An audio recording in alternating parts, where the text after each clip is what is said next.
Hello and welcome to another of our Photoshop tutorials. In this tutorial we're going to be creating a digital background so that you can later paste on your extracted images. The background we're going to be creating is the typical muslin type of background used in photographers' studios. So the first thing we're going to do is make sure that it's a pretty large file. We're going to make it an 8 by 10 inch photographer's standard sized. So we do new document and we make sure that it is, as I said before, 8 inches wide by 10 inches long, and we'll have a resolution of 300 pixels per inch.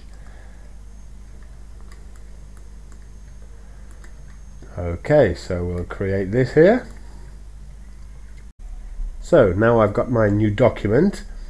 I'm going to make a selection by clicking the marquee tool here, and I'm going to make this selection about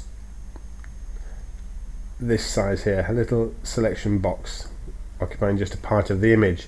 Now I'm going to fill this selection with clouds and then I'm going to stretch it around. So if I go to my filter menu underneath render, I have an option which says clouds.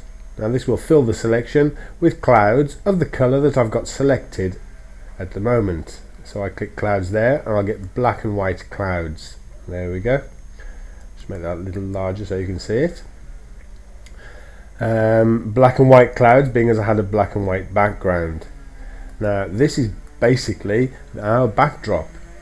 I press the move tool here, or V on the keyboard. Make sure that this show bounding box is selected. That gives me some handles on my selection, and now I can move it around. It'll click magnetically lock into the corner there, and I'll stretch it over to the other corner here, and that could very well be used as a background in itself. So what we'll do is we'll take our extracted image and then we'll paste it on, and we'll try the various different backgrounds to see which one looks best. So that's one layer. I'm going here to the layers palette and I'm going to create a new layer, and I'm going to turn off this layer here, and I'll do exactly the same thing again. Make a small selection box. Now this time I'm going to try a different color. I'm going to try a blue and white background, for instance. So here's our color picker. Click on this here. I'll have a fairly deep blue there for our foreground color, and the background color I'll leave as white. I'll go to filter, render and clouds, and then we have a blue and white cloudy background. Now I could stretch this as before, which would make a good background, but just to give it a little bit more detail, I'm going to use a feature which is called difference clouds. Down in the render again of the filter menu, instead of clouds, this time difference clouds. And this basically is the same as having a difference on the levels here, on the layers. It creates an overlay with the difference of the two layers. So basically, if you do it twice, like so, then you get a different technique. So now click on the move, make sure the bounding box is selected. Whoops, slot it in there and click it down to the bottom here. There we go. Double click to accept the transformation, and then we have another layer.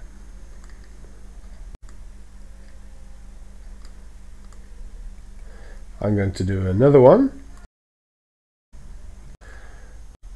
So I've got my 3 backgrounds there. That'll do for now. One thing left to do is to create what's known as a hotspot. Now this is like a lighting effect really. It's like having the image backlit almost.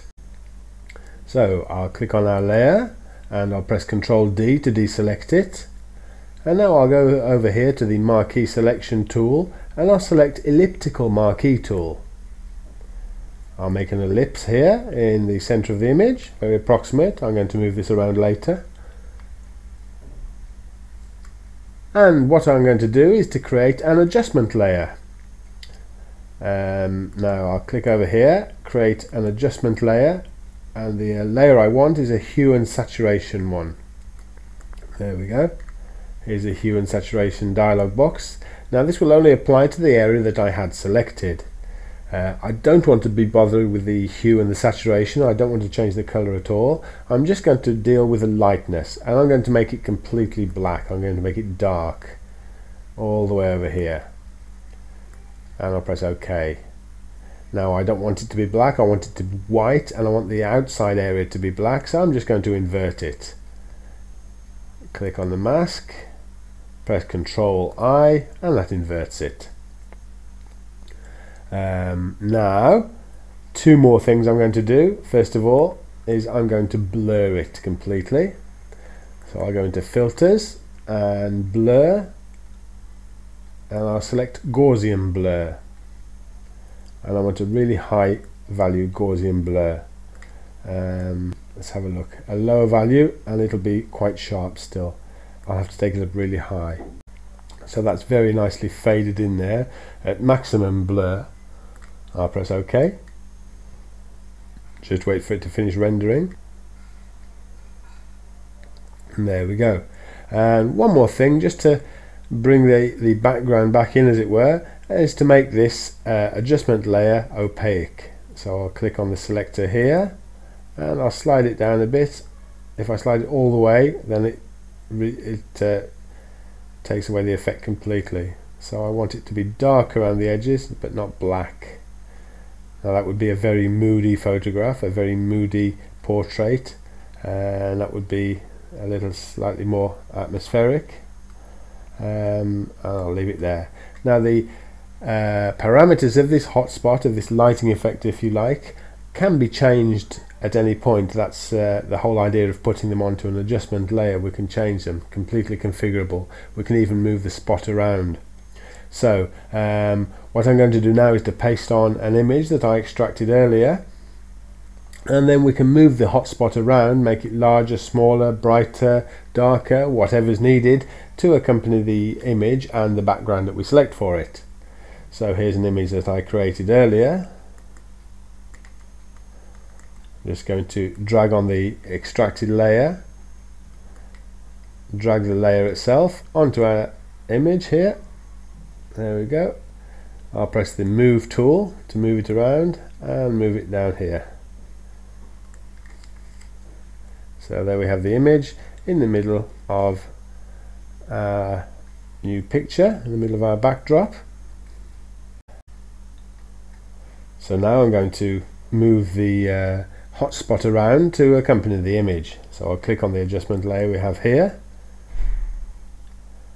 With the move tool selected, I'll click on show bounding box. That'll give us little handles, and that's the center of our light, so I can actually move this around as I like. So I'll move it right behind his head there, make it a little bit bigger, a little bit more ellipse, and I'll twist it round, come down here a bit, out there a bit.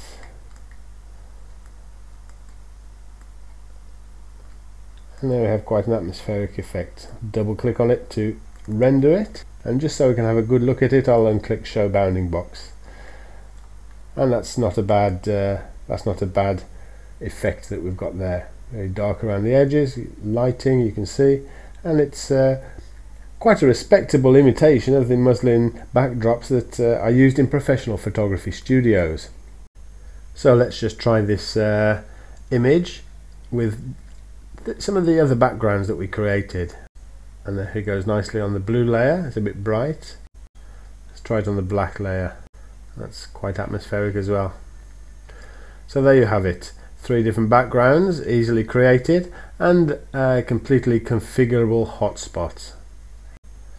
So I hope you enjoyed this tutorial. If you liked it, you can try going to our website, which is www.photographybook.net. We've got some more tutorials on that site, and there's our blog, which is full of information on photography in general. So thank you for joining us, thank you for watching, and until next time.